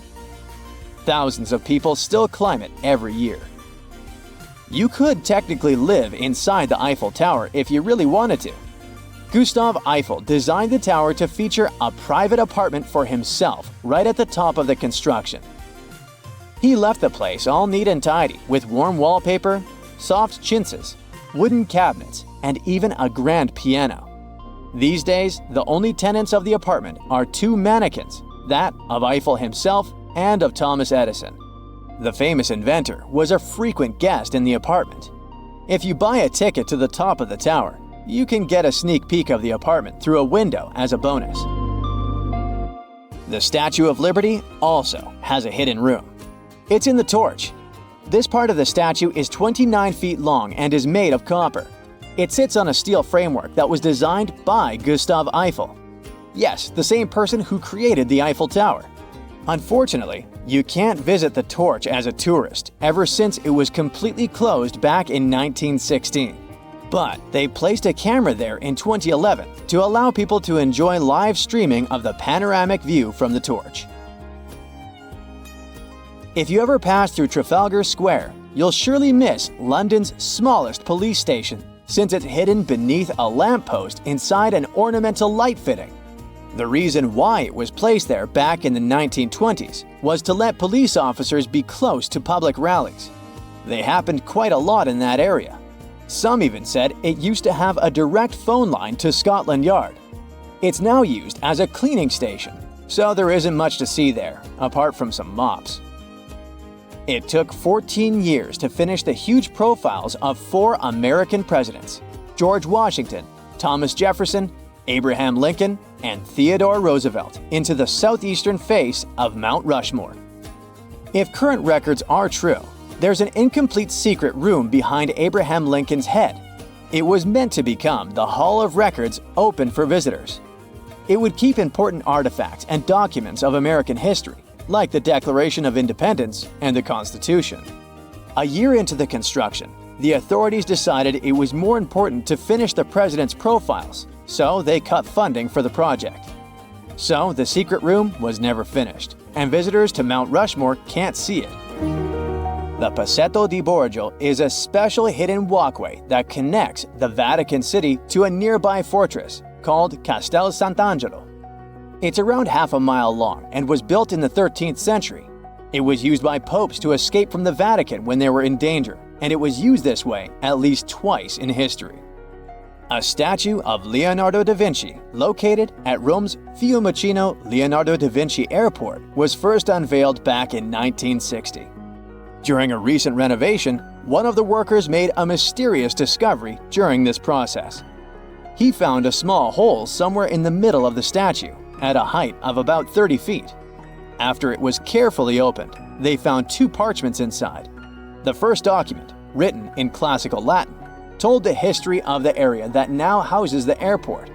The other one had a list of people who attended the inauguration of the statue. There's a huge network of catacombs under Paris, stretching for around 174 miles.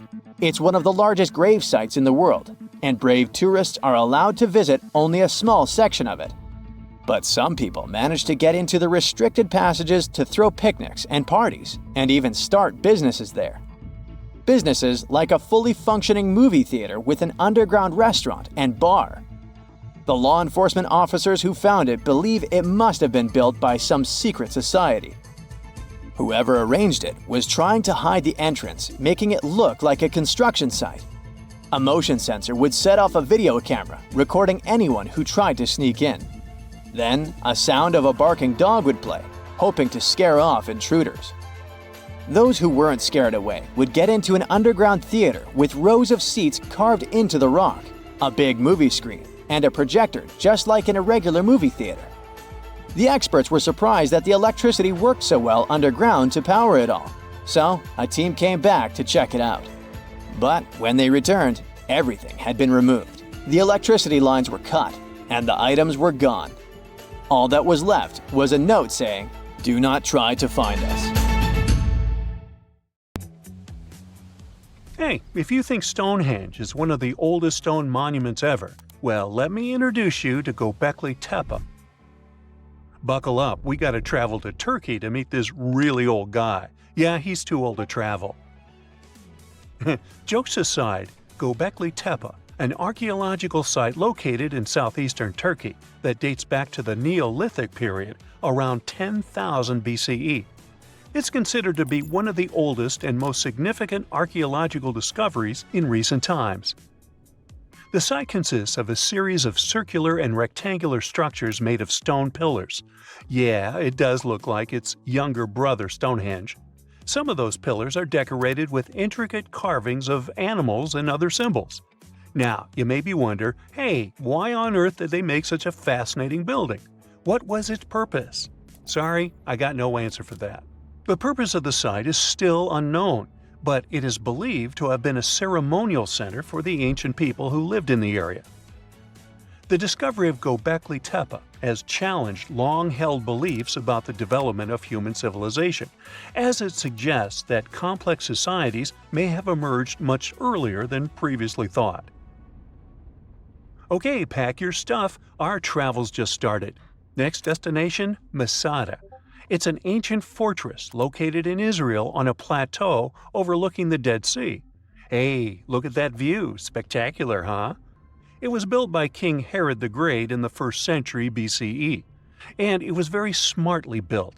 Within the fortress, there were various facilities such as storehouses, barracks, a palace, and a set of cisterns capable of holding approximately 40,000 cubic meters of rainwater. People living there believed that the collected runoff from a single day's rainfall could provide sustenance for over 1,000 individuals for a period of 2 to 3 years. Access to the fortress was limited to 3 steep and winding paths leading up to fortified gates. Still, at one point, the fortress was occupied by people who had fled Jerusalem after the city was captured by the Romans. They held out against the invaders for several months, but eventually they were defeated. But these guys didn't surrender. The story of Masada has become a symbol of resistance and bravery. Today, Masada is a popular tourist attraction and a UNESCO World Heritage Site. The next flight is going to be short. We're popping over to Egypt to see the Karnak Temple Complex. It's a vast ancient Egyptian temple complex located in the city of Luxor, Egypt. It was built over a period of 2,000 years and covers an area of more than 200 acres. The complex is dedicated to the worship of the deity Amun-Ra. Wait a minute, that should be Amun-Ra, and it was one of the most important religious centers in ancient Egypt. The Karnak Temple consists of several temples, chapels, and other buildings, including the Great Temple of Amun, the Temple of Khonsu, and the Temple of Ptah. Ptah! The Great Temple of Amun is the largest and most impressive temple in the complex, with massive columns, statues, and other decorations. One of the most famous features of the Karnak Temple complex is the Avenue of Sphinxes, which is a long avenue lined with Sphinx statues that leads from the entrance of the complex to the Great Temple of Amun. Another notable feature is the Hypostyle Hall, which is a massive hall with 134 columns that are over 70 feet high. The Karnak Temple Complex is a popular tourist attraction and a UNESCO World Heritage Site. It's considered one of the most important archaeological sites in Egypt and provides a fascinating glimpse into the religion and culture of ancient Egypt.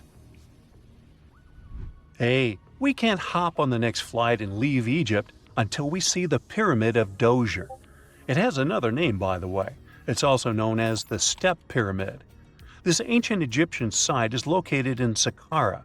It was built during the 27th century BCE for the pharaoh Djoser by his architect Imhotep, who is considered one of the most important figures in Egyptian history. People believe this pyramid is the first monumental structure built entirely of stone and is an important example of early Egyptian architecture. The pyramid originally stood at 203 feet tall and was surrounded by a complex of buildings and courtyards. It was constructed in 6 layers, each smaller than the one below it, giving it the distinctive step-like appearance. The pyramid was used as a burial place for Pharaoh Djoser and was surrounded by a vast necropolis that contained the tombs of many other important officials. The Grateful Dead?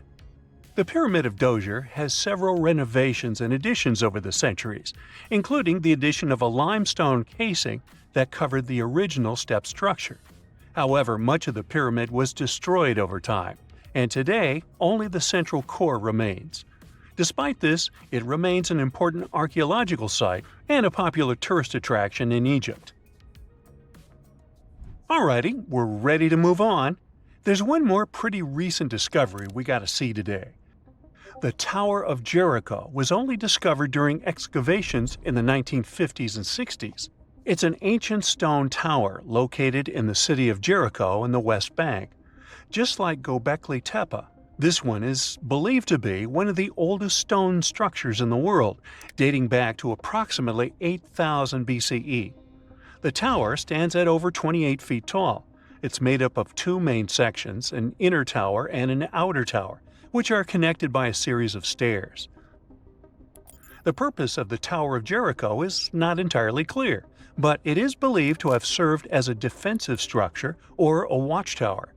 It may have also had religious significance, as it was located near a sacred spring. The Tower of Jericho is a significant archaeological site and has provided valuable insights into the early history of human civilization. It's open to visitors and is a popular destination for tourists interested in ancient history. Now, this ancient site even got attention from Netflix, and they made a movie where the action takes place in Mohenjo-daro. This site was a major center of the Indus Valley civilization in present-day Pakistan. Mohenjo-daro was one of the largest cities of the ancient world, with a population estimated to have been around 40,000 in its peak. Trust me, that must have been a crazy megalopolis back then. The city was notable for its advanced urban planning, with sophisticated drainage and sanitation systems, and its impressive architecture, including the Great Bath and the Granary. Mohenjo-daro was abandoned around 1900 BCE, and its ruins were only rediscovered in the 1920s. Today, it is a UNESCO World Heritage Site and an important archaeological site for the study of ancient South Asian civilization. We're heading to a teeny-tiny country that has quite an impressive history. Welcome to Malta. The Ggantija Temples are a Neolithic site located on the Mediterranean island of Gozo. They're probably one of the oldest freestanding structures in the world, dating back to around 3600 to 3200 BCE. The temples consist of two megalithic structures, each with multiple rooms and altars.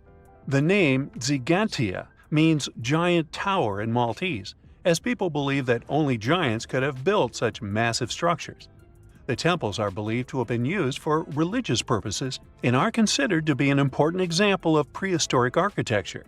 They were added to the UNESCO World Heritage List in 1980. Well, you must be pretty tired, but there's one more place we gotta visit today.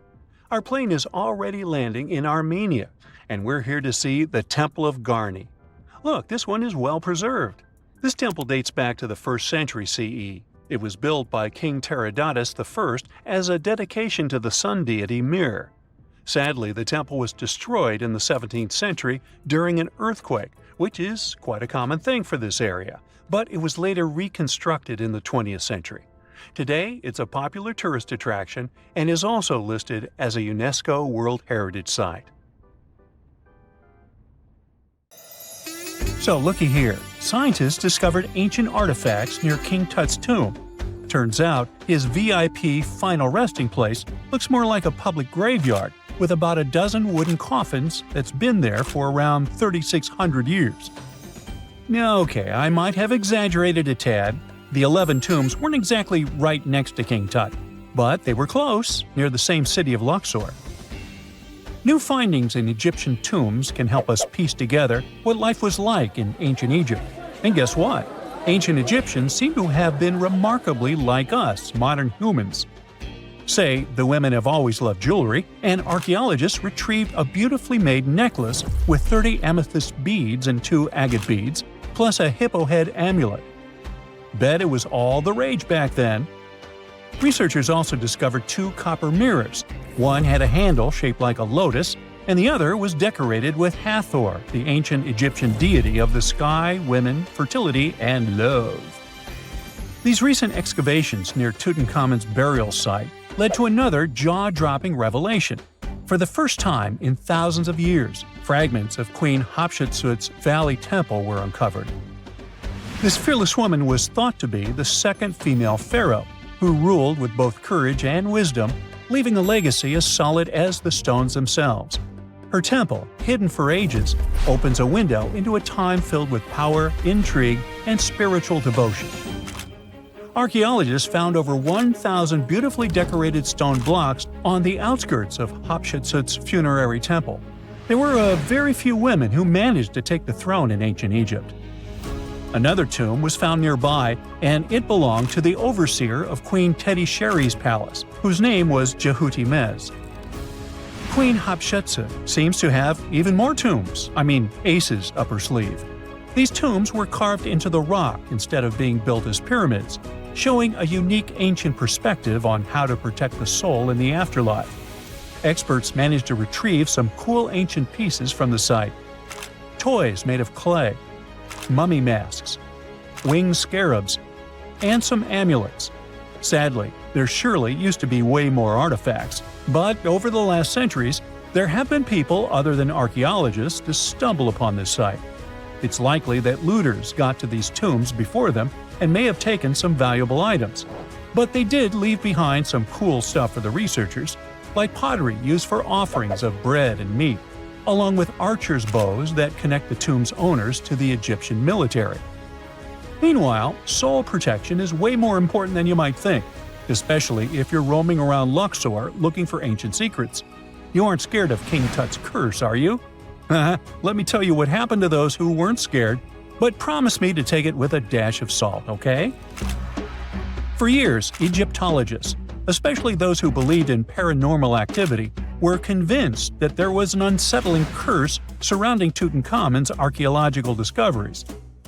This belief stemmed from the mysterious and untimely demise of several excavators who discovered the tomb in 1922 with no logical explanation for why they passed away.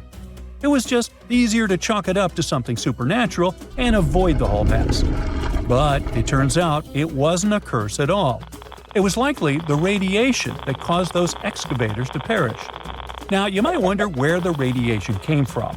After all, while radioactivity was discovered in the 19th century, ancient Egyptians, despite their impressive pyramids, didn't have any radium lying around to make Tut's tomb glow like crazy. So, what could be the real story? It might have been toxic waste behind it all. Toxic levels of radiation from uranium and hazardous waste have been lurking inside the tomb since it was sealed over 3,000 years ago. The burial chamber of Tutankhamun's tomb reportedly has such high radiation levels that anyone who steps inside could easily end up with a fatal dose of radiation sickness or an incurable condition. By the way, you can have a somewhat similar level of radioactivity if you don't get rid of those moldy dinner leftovers you left to perish in your fridge a month ago. But this radioactivity isn't exclusive to Tutankhamun's tomb. Ancient Egyptian artifacts discovery is rewarding yet dangerous due to unusually high radiation levels in Old Kingdom tombs all over Egypt. Geiger counters have detected radiation at 2 sites near the Giza pyramids, and radon, a radioactive gas, has been found in several underground tombs in Saqqara. Interestingly, experts believe that the builders of these ancient tombs were aware of the toxins, as some eerie warnings were carved into the walls of many tombs. One inscription ominously declared, "They that break this tomb shall meet their end by a malady that no doctor can diagnose." Other ominous phrases like "forbidden," "due to evil spirits," only added to the fear that supernatural curses haunted these ancient sites. Ominous signs have stunned archaeologists since forever, but the fear grew even stronger a century ago with the mysterious passing of Lord Carnarvon, who funded King Tut's excavation in 1922 and reportedly explored the treasure-filled rooms, along with several others who entered the tomb. Arthur Weigall, another British Egyptologist, who was present at the tomb's opening and is credited with starting the curse myth, passed away young when he was just in his 50s in 1934. Chances are the condition that made him pass was connected to radiation. In total, 6 out of the 26 people who were there when the tomb was opened met their end within a decade from various causes. Not only X-ray exposure, those reasons include asphyxia, stroke, heart failure, pneumonia, and even poisoning. Well, isn't this getting a little grim? There was one guy who opened the tomb and somehow managed to avoid the infamous curse, Howard Carter, or so it seemed.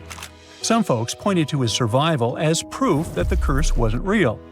After digging up the tomb, Carter published several books on the topic and shifted gears from archaeology to dealing in antiquities for various museums. Despite dodging demise or injury, rumors swirled about how the curse may have impacted him in other ways. One of the big stories linked him to Lord Carnarvon's daughter, Evelyn. Some said he was madly in love with her, but she married someone else, so he chose to stay single. Others claimed they had an affair while she was in Egypt, which ended when her father passed away and she left the country for good. However, there wasn't much evidence to support these stories. Evelyn was just 6 when they met, and they remained friends until his last breath. She was even one of the few attendees at his funeral, but denied any romantic involvement, saying they weren't that close. A year after the revolutionary discovery near King Tut's tomb, Evelyn married politician Sir Brograve Beauchamp and had a daughter. That same year, Beauchamp toured the tomb with his parents, guided by Carter himself. Carter never married and, aside from those posthumous rumors about Evelyn, had no other romantic connections. While the curse adds an intriguing twist to his life story, his tendency to keep relationships at arm's length was evident long before the tomb was opened. It seemed Carter just wasn't a people person. In 1939, after battling a serious illness, he ultimately succumbed to fate. He was 64, which was a pretty common life expectancy in the UK back then, so no one really thought it was off and linked it to an ancient curse. When he passed, it turned out he had several artifacts from Tutankhamun's tomb in his London apartment, which were eventually sent back to Egypt, marking what some viewed as the curse's end. Who knows? Maybe if he hadn't had all those ancient souvenirs at his place, he would have lived way longer. But all the other demises might seem off. The curse theory was likely fueled by some strange events during the excavation. Carnarvon got a mosquito bite that became severely infected, and around the time they opened the tomb, Cairo experienced a bizarre power outage in a freak sandstorm.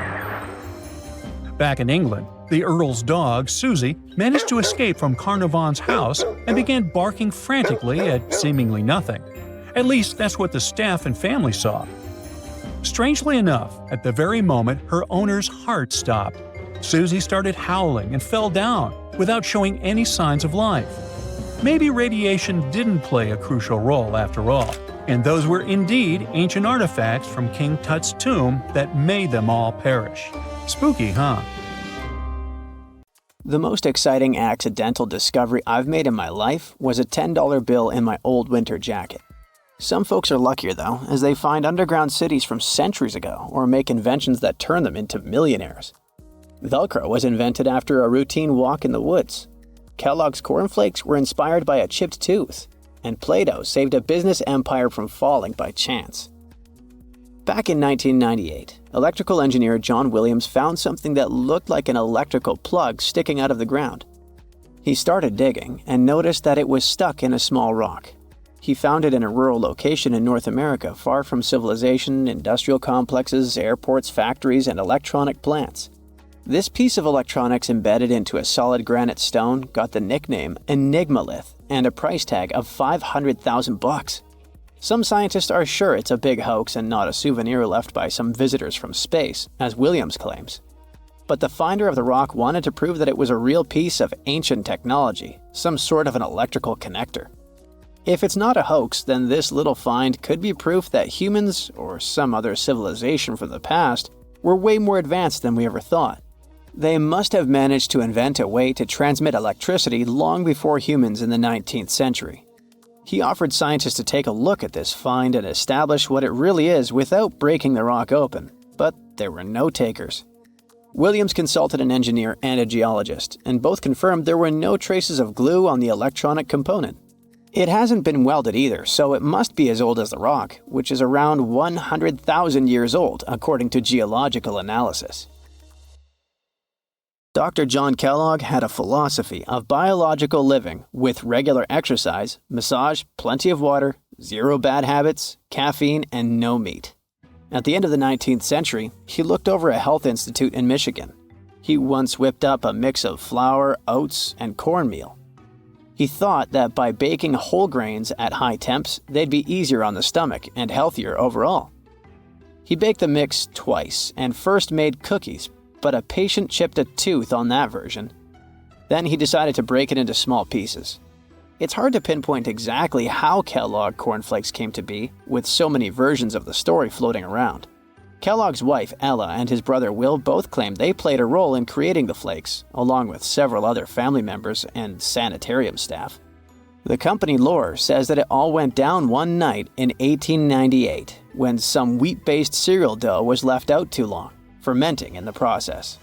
When rolled out thin, the slightly moldy dough turned into these perfect large thin flakes that got all crispy and yummy in the oven. Over the next few years, Will Kellogg kept tweaking the recipe and realized that corn, not wheat, made even crunchier, tastier flakes. His brand, Kellogg's Cornflakes, has grown into a multi-billion-dollar company. Swiss engineer George de Mestral once went for a walk with his dog and came back with a concept that would later go to space. Once they got back from the woods, de Mestral noticed that his pants and his dog's fur were covered in the tiny barbs of the cocklebur plant.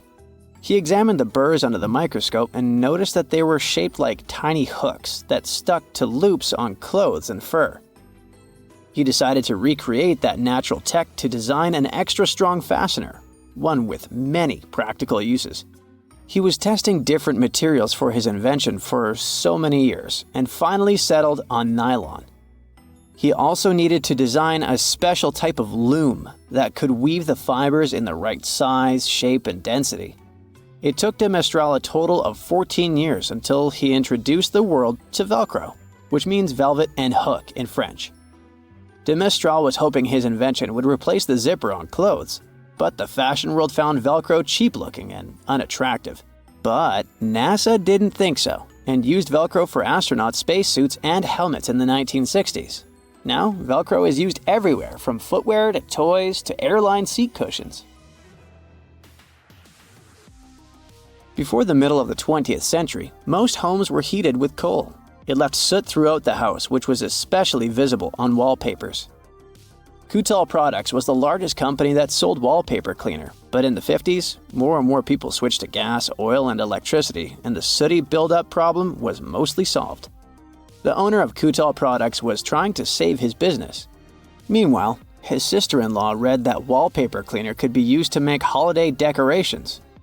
She worked as a nursery school teacher, and modeling clay was pretty hard for her students to handle, so she decided to test this material for molding into different shapes, and it works out just fine. She told her relatives about the discovery and suggested a name for it: Play-Doh. The Kutal company was about to go bankrupt, so it was a great alternative for a new business. Soon enough, Macy's and Marshall Field got interested in the new toy and started selling it. Play-Doh was originally only in one color, white, but soon expanded to red, blue, and yellow. They also made several changes to the original recipe, but the mixture is still mostly the same as when it was used to clean wallpapers. An urban legend says that if you take all the Play-Doh compound ever made and put it through their Fun Factory playset, you'll get a snake that will wrap around the planet 300 times. A man in Turkey was renovating his home when he knocked down a wall in his basement with a sledgehammer. He found a tunnel behind the wall that led to an ancient underground city. The tunnel led to more tunnels and then halls and chambers.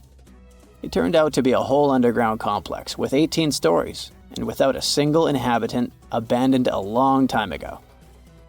It was the city of Ggantija, built thousands of years ago, a home for up to 20,000 people. Whoever built it had great skill, and it's rather easy to build tunnels out of the soft rock, but cave-ins are a big risk. None of the floors at Ggantija have ever collapsed. The city had a complex ventilation system with over 15,000 shafts. The upper levels had the best ventilation and were used for living and sleeping quarters. The lower levels were mainly used for storage, but they also had a dungeon. In between, there were room for domestic animals, a school, a convent, and small churches. John Martin, a forestry professor, was out exploring a forest in Wisconsin one night. He was shining a UV flashlight up into the canopy to spot lichens, fungi, plants, and frogs that glow under the UV light. Then suddenly, he heard a flying squirrel chirping at a bird feeder, pointed the flashlight at it, and saw it light up pink. The professor told his colleagues about it, and they decided to investigate further. They checked out some flying squirrel skins at museums to see if this pink glow is a common thing among them. It turns out that almost all of the flying squirrel specimens they looked at had the same pink fluorescence. Non-flying squirrels didn't glow at all. Other animals with fluorescence, like puffins and chameleons, glow blue under UV light. The only other mammals with fluorescent fur are around 20 species of opossum. They live in different ecosystems and have different diets. The only thing they have in common with flying squirrels is that they're all active at night. And regular squirrels prefer sunlight. There's enough ultraviolet light in low-light conditions, and nocturnal animals need UV vision. So the pink glow might have to do with nighttime perception and navigation, especially in cold and snowy conditions. Or it could be a way for male flying squirrels to attract prospective mates. It could be a sort of mimicry. Antarctica wasn't always a frozen wasteland. A long time ago, it was full of life. And 56 million years ago, something terrifying stalked its jungles. A giant, flesh-eating bird. It was around 6 feet tall and weighed as much as a lion. For millions of years, nothing could challenge it. So why did it disappear? And could there be even bigger predators still hidden beneath the ice? Paleontologists found 2 massive claw bones in Antarctica, sharp, curved, and powerful, belonging to this bird. They were dug up from the Epresian-aged rocks of Seymour Island, which means they're around 40 to 50 million years old. Their shape left no doubt. These were the so-called terror birds. Their scientific name is Forus raceti, some of the most fearsome predators to ever walk the earth. They were flightless and didn't even need wings. Instead, they could sprint at breakneck speeds, like ostriches, from a nightmare. For millions of years, these birds ruled South America. But now, for the first time, their presence has been confirmed in Antarctica. No surprise here. Back then, South America and Antarctica were still connected, allowing animals to easily commute between continents. So these birds probably migrated south to adapt to life on Antarctica's prehistoric landmass. It didn't just survive here, it thrived. But at some point, this nightmare of an animal vanished. Why? Most likely because of the temperature changes. Antarctica was cooling, slowly turning into the frozen wasteland we know today. Its prey may have declined, leaving the predator without enough food. Eventually, it disappeared, leaving no descendants behind. Researchers hope that they'll find a complete skeleton eventually. They're also wondering where there might be even bigger species waiting to be discovered. Perhaps these birds evolved into a completely new Antarctic lineage. But for now, all we have are 2 giant, creepy claws. People often think that there are almost no animals or plants in Antarctica. But that's not true at all. Penguins waddle around, and forget the cute tiny ones. Antarctica used to have 6-foot-tall monsters. The emperor penguins are the largest penguin species alive today. They can dive over 1,800 feet deep and hold their breath for over 20 minutes. There were giant ancient penguins around 38 million years ago. They were the size of humans. Fossils show they had long, sharp beaks, making them terrifying hunters of fish and squid. The fish there are also absolutely fascinating. Forget giant squids. Colossal squids are nightmares even bigger. Some reach over 40 feet long with massive, super sharp beaks and eyes the size of dinner plates. Finally, orcas, the apex predators of the Antarctic Ocean. They hunt in packs, working together like a wolf pack of the sea to take down seals, fish, and even massive whales. There are even tiny plants like moss and algae, Antarctic hairgrass and pearlwort. They somehow survive against all odds. There are many other myths going on about Antarctica. For example, some people think that when icebergs break off from glaciers, they immediately start drifting straight into the open ocean until they melt. But the reality is way more chaotic. First, when an iceberg breaks off from a glacier or ice shelf, it has to deal with underwater obstacles. It can stay stuck on the seafloor for decades without moving. Then they get caught in powerful whirlpools and spin in place for months. One iceberg, a 23A, spent nearly 40 years frozen in place before finally breaking free, only to get caught in a swirling ocean vortex for another 8 months.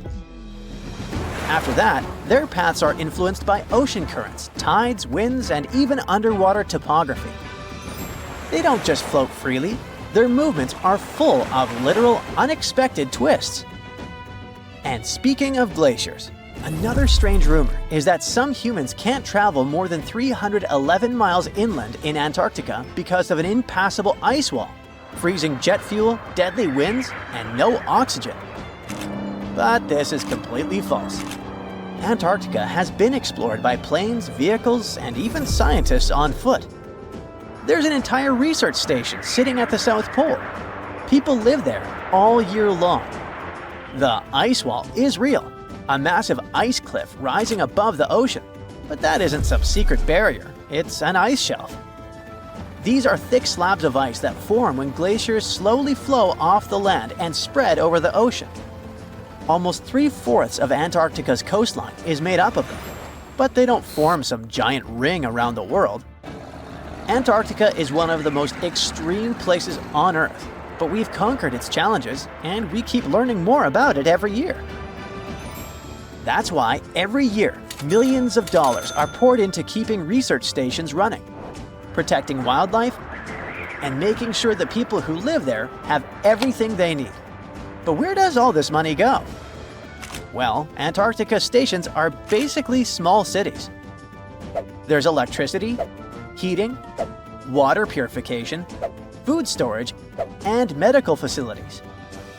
The biggest station, McMurdo, is basically a town with over 1,000 people in summer. It has everything from a fire station to a gym. The South Pole Station is super deep inland, so it's one of the hardest places to supply. Getting food and fuel there requires airplanes flying thousands of miles in extreme cold. But the internet loves a good mystery. When Google Maps revealed what looked like a massive doorway in Antarctica, conspiracy theorists went wild. People joked about everything from Bigfoot's vacation home to a secret base, or even a Star Trek spaceship hangar hidden in the ice. But there's a way simpler and less exciting explanation. It's actually a grounded iceberg, a chunk of ice that got stuck in shallow water and is now slowly melting. As ice moves across the landscape, it flows around bumps and obstacles, creating odd shapes. The process of melting, breaking apart, and refreezing can carve ice into unexpected forms. Antarctica also has incredibly strong downward-blowing winds that sculpt ice into dramatic formations over time. No secret doorway, unfortunately.